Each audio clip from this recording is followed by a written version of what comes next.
menyaksikan kami di Cakrawala dan untuk Anda yang baru saja bergabung bersama kami, mungkin belum tahu ini lagi ngobrolin apa sih kok seru sekali. Tadi di satu segmen ya sudah berbincang-bincang dengan Dokter Diana, ini dokter spesialis penyakit jantung dan juga pembuluh darah dari Rumah Sakit Husada Utama. Kita lagi berbincang-bincang tentang gagal jantung. Gejalanya apa, bagaimana penanganan pertamanya.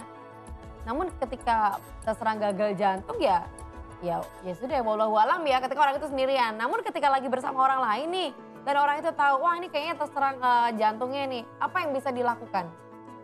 Sebetulnya paling cepat tidak perlu diapa-apakan tapi langsung dibawa ke emergency room atau UGD.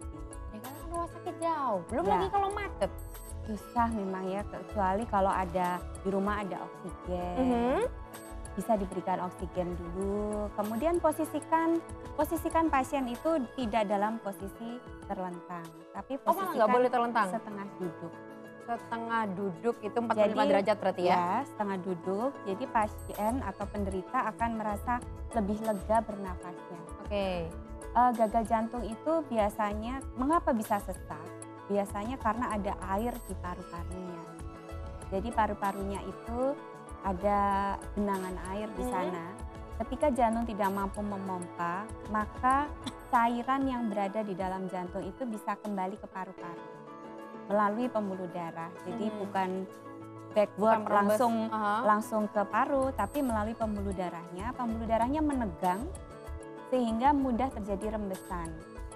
Ketika terjadi rembesan itulah maka rembesan atau serum yang ada di dalam pembuluh darah itu akan menggenangi paru-paru.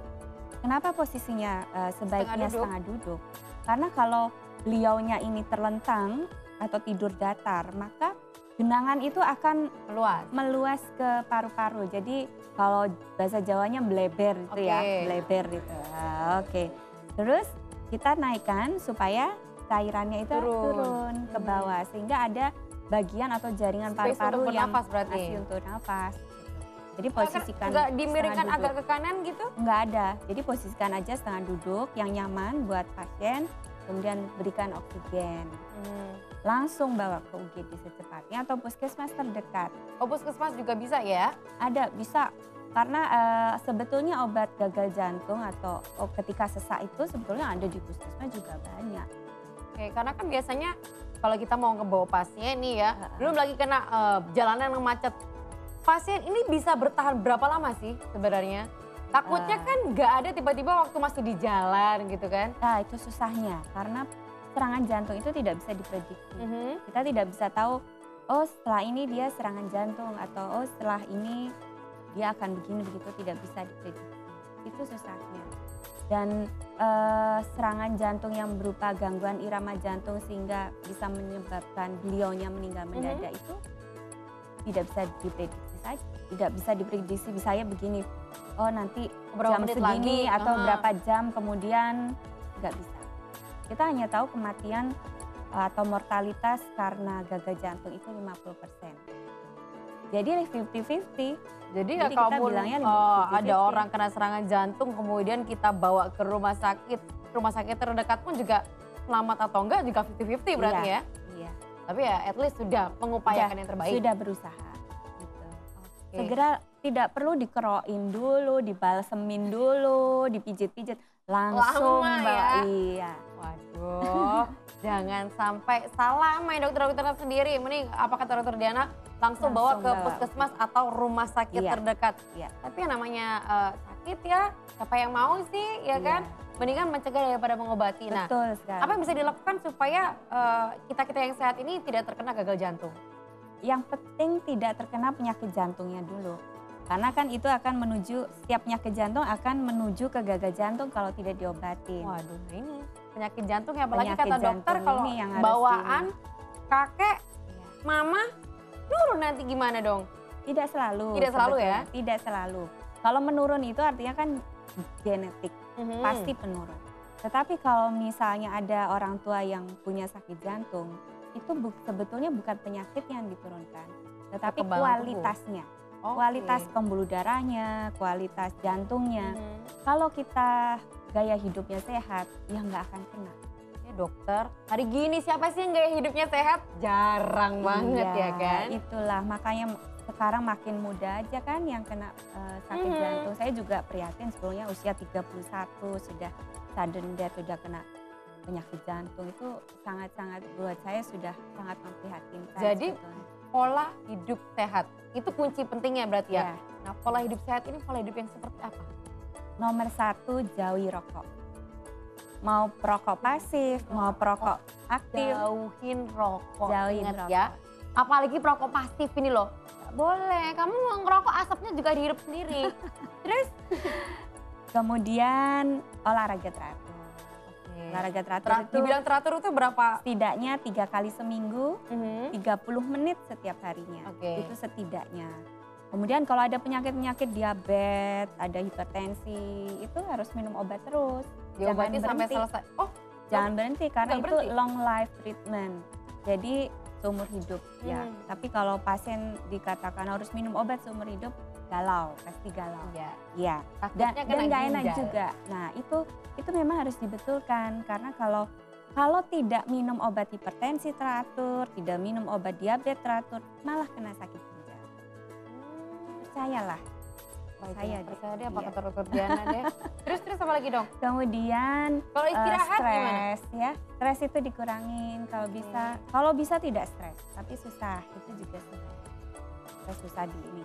Kemudian laki-laki itu lebih cenderung untuk terkena penyakit jantung, Laki-laki cenderung kena penyakit jantung. Dengerin ya. terutama koroner. Mhm.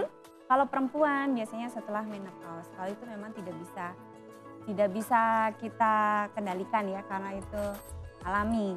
Oh, itu Usia juga begitu, kalau makin sepuh, makin tambah usia maka penyakit jantung juga makin 10 Mas Didit, hati-hati ya. Walaupun sudah disemir tapi kelihatan loh. Belum menopause, belum ya. Kalau pola tidur gimana? Apalagi kayak teman-teman anak-anak band gini kan, pagi di Cakrawala, malam udah di kafe sana kafe sini gitu kan ya. kelelahan mungkin, kalau kelelahan juga bisa pencetus itu. Tuh kan pencetus loh. Hati kamu jangan cari duit terus kamu sakit, duitmu juga habis buat biaya berobat. Ya nggak sih dok? Ya kan? Iya. Kayak istirahat, kalau istirahat yang benar kayak gimana sih pola istirahatnya? Pola istirahat yang benar itu sebetulnya 8 jam ya, paling tidak 8 tidur jam. 8 jam. Dan tidurnya malam. Karena ketika malam hari itu hormon-hormon keluar, hormon-hormon yang baik itu keluar. Nah, tapi kan ada beberapa profesi yang mengharuskan Iya. kerjanya malam Dokter kayak juga mereka-mereka begitu, ini. dokter juga Dokter begitu. 24 jam dia Iya, kerjanya ya. iya. Nah, kalau kayak gitu gimana dong dok? Usahakan memang tidur setiap harinya itu 8 jam. 8 jam Entah ya? itu sebaiknya memang malam ya tidurnya. Tapi kalau misalnya terlalu banyak Jam tidurnya ya, kebalik? jam tidurnya kebalik ya nggak apa-apa, asal istirahat itu. Oke, itu kalau orang yang sehat. Nah, kalau orang sudah terkena penyakit jantung, supaya tidak sampai ke gagal jantung, upaya apa yang bisa dilakukan? Satu, itu harus prevensi sekunder ya, artinya kalau belum sakit kan prevensi primer. Ya. Kalau ini prevensi sekunder, jadi jangan sampai sakit lagi. Caranya gimana? Caranya minum obat teratur, istirahatnya cukup, tidak boleh memforsir diri lagi. Kemudian kalau misalnya sudah ada gejala gagal jantung maka kurangi minumnya. Minum air, Putih. minum cairan apapun yang Wah, masuk. biasanya kan cairan. paling nggak satu hari 1,5 sampai 2 liter. Ya, Nah, itu Ya. normal, berarti nggak boleh lebih dari 2 liter. tidak boleh lebih dari 1,5 liter biasanya. Nggak boleh lebih dari 1,5. Ya, kalau sudah terdeteksi gagal jantung. Oke. 1,5 liter itu sebenarnya sudah cukup untuk membasahi ginjal, sudah cukup untuk aliran darah itu sudah cukup sebetulnya. Karena kalau kebanyakan minum pada kondisi gagal jantung, jantungnya akan bekerja lebih berat, Oke. nanti serangan jantung lagi. Dan minumnya pun juga harus air mineral ya, air putih. Kalau kopi, teh, soda. Ya, sebaiknya paling bagus memang air putih. Mhm. Tapi kalau sekali-sekali ingin minum teh atau kopi, tidak dilarang. Tidak susu, dilarang. soda. Boleh, asal begini, asal tidak ada penyakit lain yang menyertai. Misalnya diabetes. Oke, Oke. saya suka minum sirup tapi ada diabetes. Nggak boleh. Nah, itu dikurangi. Oh, dikurangin. Ya, misalnya ada lagi saya suka makan atau suka minum air degan, air kelapa muda, tapi dia Nggak punya apa-apa, nggak usah pakai gulanya kan. tapi dia punya sakit ginjal kan tidak boleh banyak nggak terlalu boleh? banyak. Karena begini, Karena air degan atau air kelapa muda itu mengandung tinggi kalium. Padahal orang sakit ginjal itu tidak mampu untuk mengeluarkan kalium. Karena ginjalnya sudah tidak berfungsi, biasanya kalium keluar lewat Dengan urin. hijau gitu nggak boleh juga ya? Ya, dikurangi tapi tidak boleh.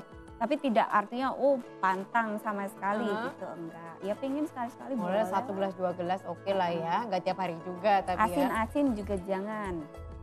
Boleh yang asin Banyak tapi ya. enak gurih. Terus apa lagi yang nggak boleh dok? Ya, Santan-santan gitu? kalau santan itu sebetulnya baik asal tidak direbus. Kalau udah direbus maka kolesterolnya berubah.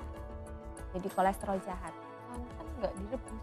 Ya, ya. Kalau masih mentah itu masih baik sebetulnya kolesterolnya, fitosterol. Tapi ketika sudah dibuat sayur Kolak apa pisang, gitu ya, sayur lodeh, dimasak direbusnya gitu lama, ya, dimasaknya lama. itu akan berubah dia. Dia akan Mengeluarkan kolesterol baiknya menjadi kolesterol tidak baik. Oh gitu. Nah kalau santan mentah gimana dok? Susah, iya. Berarti intinya nggak boleh kan? Gak apa-apa asal jangan kebanyakan. Oke, pokoknya asal nggak terlalu banyak Iya. ya. Susah ya memang kalau udah sakit, jadi memang antisipasinya ini dari premier, sekunder juga ada dan orang-orang di sekitar pun juga harus paham ya apa yang harus dilakukan ketika nantinya entah ada serangan jantung mendadak atau kayak gimana namanya juga antisipasi. Berarti ketika berobat orang satu rumah kayaknya harus dikasih sosialisasi, ya nggak sih dok? Iya betul. Jadi didukung pasien yang sudah terdeteksi gagal jantung itu didukung. Artinya kalau mau ke dokter diantar, kalau misalnya beliau tidak bisa berangkat sendiri, obat harus tersedia, harus saling mengingatkan, boleh ini, kurangi ini, tidak boleh itu. Jadi itu dukungan keluarga itu juga cukup besar dan tidak menambah stres di penderita. Karena biasanya stres bukan berasal dari sendiri ya, tapi orang di sekitar. Iya, Oke, dok, mungkin bisa kasih tips and trick sedikit untuk pemirsa terkait dengan penyakit gagal jantung ini, dok. Jadi begini, seandainya sudah ada gejala penyakit jantung atau terdeteksi penyakit jantung, sebaiknya berobatnya teratur.